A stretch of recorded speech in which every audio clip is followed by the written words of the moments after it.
Fala pessoal, tudo bem? Meu nome é Fernando Boalho, esse aqui é o canal Dev Multitask e hoje eu vou fazer mais um vídeo Dev Responde, onde eu recebo as dúvidas que vocês me mandam aí pelas redes sociais.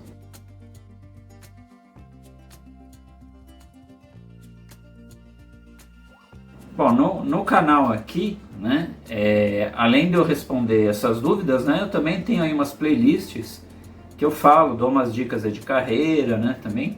Eu tenho mais uma outra playlist de opinião, que eu falo mais algumas coisas de opiniões de artigos, né, também de assuntos técnicos, tá? Então vale a pena vocês conferirem também, tá?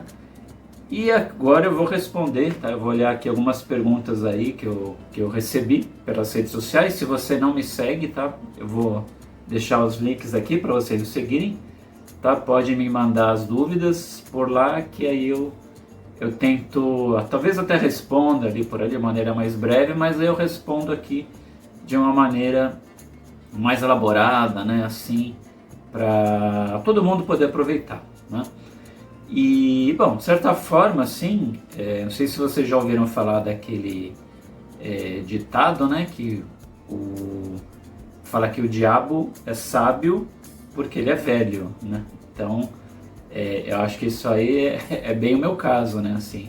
Eu respondo aqui as dúvidas para vocês, não é porque eu sei pra caramba, é porque eu tenho bastante experiência, tá? Então, acho que tudo que eu passei aí vai ser bem útil aí para vocês, tá? Que estão começando na área agora, tá? Ou para quem já tem aí uma certa vivência, né? Então, acho que qualquer experiência pode ajudar alguém, né? Então, vamos lá. Separei aqui algumas dúvidas, né?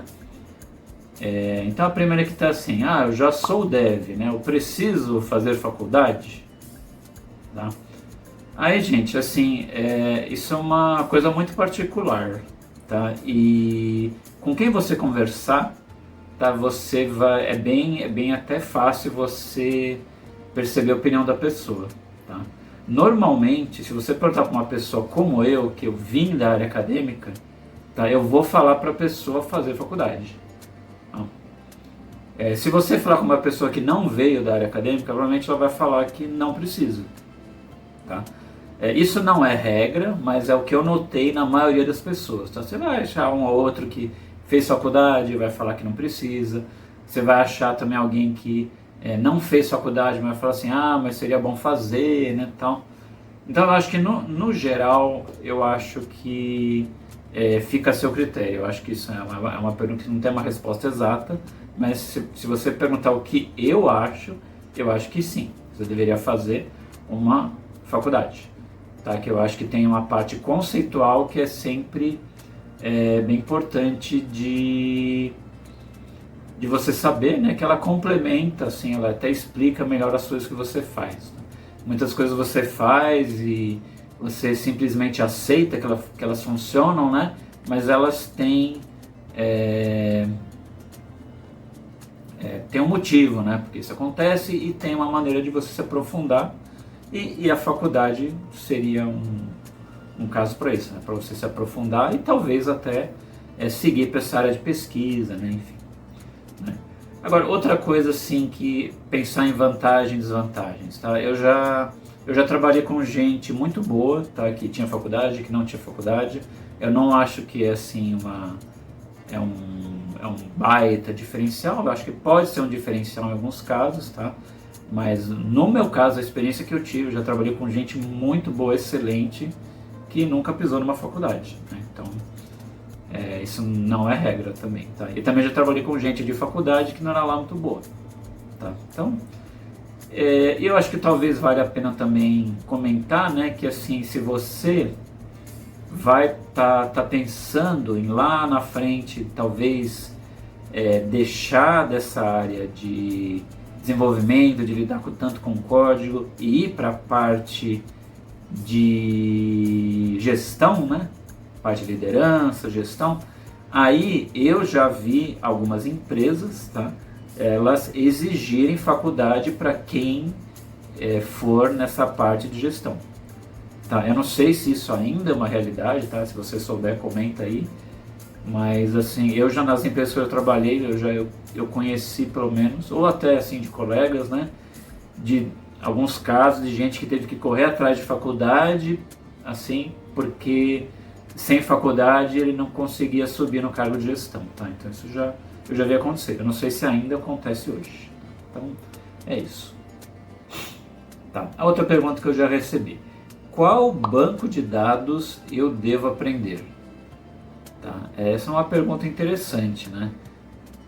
Porque assim, tem muito banco de dados que você trabalha, né? E os bancos de dados em si, né, a maioria deles, né, você tem, se você contar aí dos, sei lá, dos anos 90 até hoje, o mercado ele é dominado pelo banco de dados relacional, né? Então a gente está falando aqui os bancos de dados que trabalham com SQL, né? Então você tem lá MySQL, Oracle, SQL Server, né? A gente trabalha com Java, aquele banco de dados em memória, H2, né? Então esses bancos de dados aí é interessante você saber, né? Se você aprende SQL, tem até um mini curso aqui, tá? Você pode fazer, sugiro que faça, tá? Você consegue, esse mini curso é mais focado em Oracle, mas ele vai servir para qualquer caso, porque o SQL é padrão, né? Padrão, e ele vai funcionar com qualquer banco de dados SQL. Então, assim, eu acho que você deveria, talvez, eu acho que assim, se você pensar em termos de criar aplicações, eu acho que o MySQL é um banco de dados interessante, tá? Para você aprender, tá? E quando eu falo aprender banco de dados, aí você ir um pouco além do SQL, né? É você saber fazer uma instalação, não precisa fazer aquela super configuração, né? Não precisa ser um DBA, né? Mas, inclusive, eu tenho bastante vídeos aqui que eu falo de algumas coisas um pouquinho mais avançadas de banco, tá? Mas você não precisa ser um DBA, mas é interessante você, por exemplo, ver essa questão de versões. Pô, eu tenho uma SQL 5, aí aqui está uma SQL 8, pô, mudou bastante coisa. Eu tenho uma instalação que é em cluster, qual que é a diferença de um e de outro, né? Então isso é interessante você saber, se você se aprofundar um pouco no fabricante do banco, né? Agora, se você está pensando em mais, você fala assim, mas Fernando, eu queria me aprofundar, mas eu estou pensando mais em termos de mercado, o que as empresas, né, empresas grandes usam. Aí eu falo para você, olha, aí um tiro certeiro é você mexer com Oracle, tá? Porque uma empresa grande tem uma chance enorme dela usar o banco de dados Oracle, né? Então você já ir um pouquinho além do SQL, né? Já entender lá, vou aprender aqui essa história de Oracle Hack, as ferramentas, aprende um pouco mais de conceito, aí pode ser um diferencial, tá? Então você pode também até aprender um pouquinho dos dois, né? Eu acho que você nem precisa aprender para ser DBA, tá? Assim, só se claro for a sua intenção ir para essa parte de infraestrutura, né? Mas a parte de desenvolvimento, acho que é interessante você saber ali, sabe o SQL bem, né? Para você conversar com qualquer banco, e depois você vai para o SQL, aí você vai para as características do banco mais específicas, né, de cada um. Você pode se apostar nesses dois, ou SQL Server também, muitos dados, você pode, qualquer um desses três aí, acho que é uma boa, tá? E se você pensar nos bancos não relacionais, tá? Aí você tem vários tipos aí. Eu acho que o mais famoso deles, tá, que inclusive é o que eu gosto bastante, é o MongoDB. Tá, o MongoDB é um banco de dados baseado em documento, né? Então ele é um banco que é muito feito para desenvolvedor, ele é super fácil de usar, né? Você consegue instalar ele, sair usando ele de maneira bem fácil mesmo, né? Então ele é um banco de dados que também vale a pena você ter no seu currículo, tá? Eu acho que, inclusive, a curva de aprendizado dele é menor que a dos bancos relacionais, tá? E você consegue integrar ele na sua aplicação e você consegue trabalhar de maneira bem tranquila, e eu acho que vale a pena, sim, você dar uma estudada assim e coloca ele no seu currículo, tá? Ok, vamos para a próxima questão, tá? Dá para se tornar deixa eu ver aqui. Dá para se tornar dev em 6 meses? Esses cursos funcionam? Bom, aí tem uma parte filosófica, né? Deixa eu pegar uma aguinha aqui. Porque, assim, primeiro você tem que pensar o seguinte: o que é se tornar dev, né? É o que? É você ter um emprego?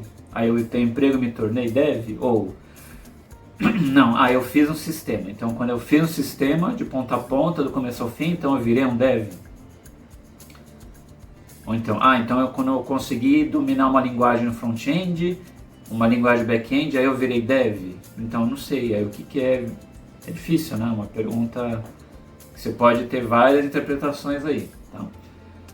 Mas assim, vamos pensar se for vamos pensar se essa pergunta veio de alguém que não é da área, né? E fala assim, putz, eu ouvi falar que eles pagam bem e não sei o que lá. Será que eu consigo virar em 6 meses? Eu acho que assim, depende muito do que você já sabe, né? E depende muito do, pensando em emprego, do que você vai fazer, né? Porque às vezes, essa pessoa, que ela pode não ser da área, mas ela já mexe ali com alguma coisa, ela já faz aí vários cursos online, né, que aparece por aí, então ela já fez aqui um trechinho de código, outro, né? Então ela consegue fazer lá alguma coisinha já. Então, se ela fizer um curso, ela vai conseguir melhorar e vai conseguir entregar alguma coisa e talvez conseguir um emprego, né? Mas isso não é uma garantia. Eu acho que 6 meses é pouco, tá? Eu acho que não dá também para comparar que, vamos comparar igual a medicina, dá para 6 meses virar médico. Eu acho que não é tanto assim, tá? Porque talvez assim você no começo da carreira você não vai fazer uma coisa tão complexa, tá? Talvez você pode comparar, sei lá, com um enfermeiro. Será que você não consegue virar enfermeiro em 6 meses? Se você já trabalhou com primeiro socorro, já tem uma certa vivência, já mexeu com algo parecido antes, será que em 6 meses você não consegue virar enfermeiro? Então eu acho que é mais ou menos parecido, tá? Eu acho que cada caso é um caso, mas eu acho que assim, sem você ter nenhum conhecimento prévio, aí eu acho difícil. Aí eu acho bem difícil. Tá? E se o curso promete isso, aí eu acho que não vale a pena, tá? Se o curso promete isso, então eu acho que aí você tem que ir atrás dessa definição, né? O que ele promete entregar para você, né? O que é esse dev que ele promete? O que é ser dev? Ser dev é o que? É concluir o curso? Né? Assistir um monte de vídeo no final, ok, assistir tudo, é isso? Né? Então, é pegar um exemplo pronto, rodar e tá tudo certo? É isso ser dev para o curso, né? Então, tem que tomar muito cuidado com isso, tá? A minha sugestão, tá? Se você está assistindo esse vídeo, você deve gostar de Java, né? De back-end, essas coisas, né? Então, eu sugiro que você, se você não conhece, né?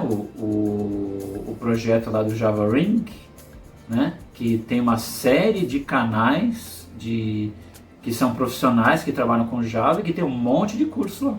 Então você fazendo aqueles cursos lá, tá, que boa parte são gratuitos, acho que já vão te dar uma boa base, talvez até melhor que muito curso aí que é pago. Tá? Também vou deixar os links aí para vocês darem uma olhada lá. Tá? E pô, você chegou até agora, não deu like no vídeo aqui, por favor, né? Dá like, assina aqui o canal e repasse esse vídeo aí para alguém, para ajudar outra pessoa. Tá? Ok, tô aqui, já estamos aqui para mais... Faltam 2 perguntas. Aí a próxima. Estou começando com Spring Boot.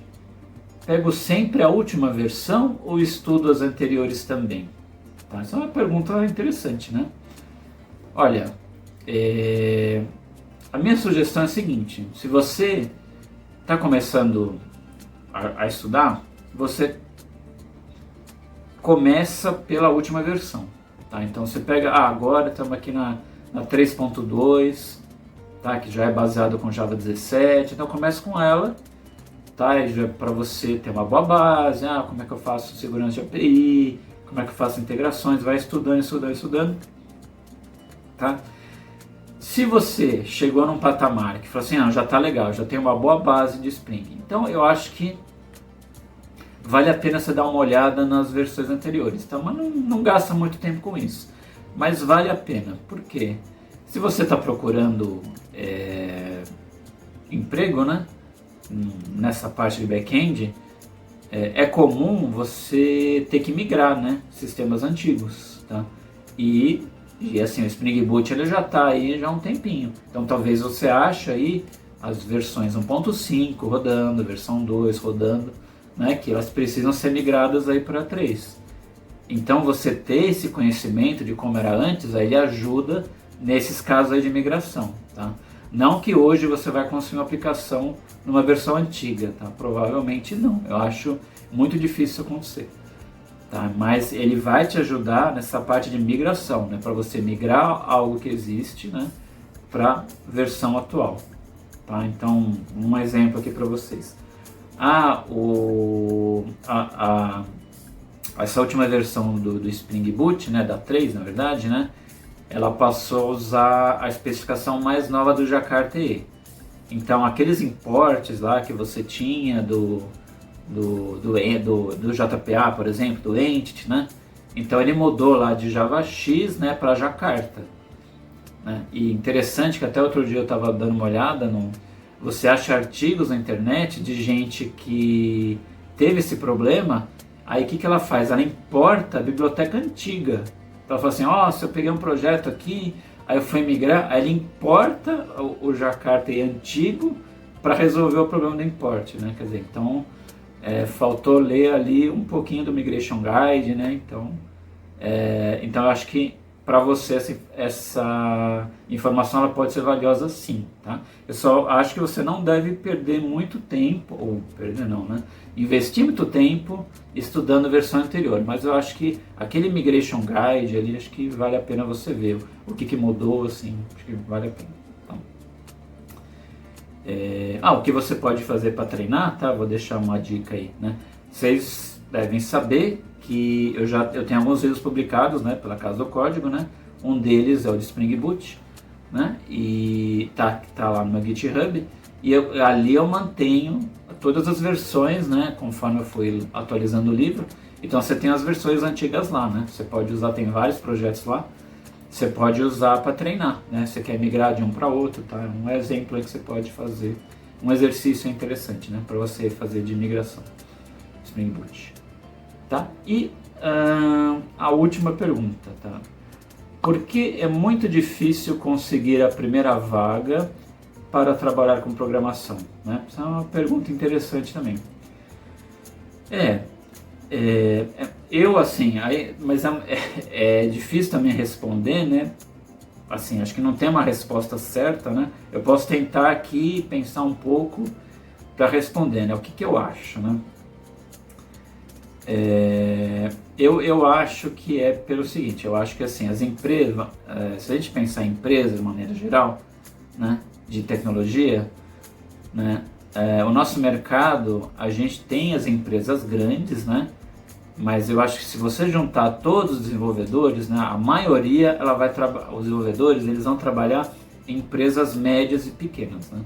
Eu acho assim, se você juntar todos, né, proporcionalmente, a maioria vai ser empresa média, empresa pequena, tá? Eu já trabalhei em todos os tipos, de empresa de 10 funcionários a 10 mil funcionários, eu trabalhei em tudo quanto é tipo, tá?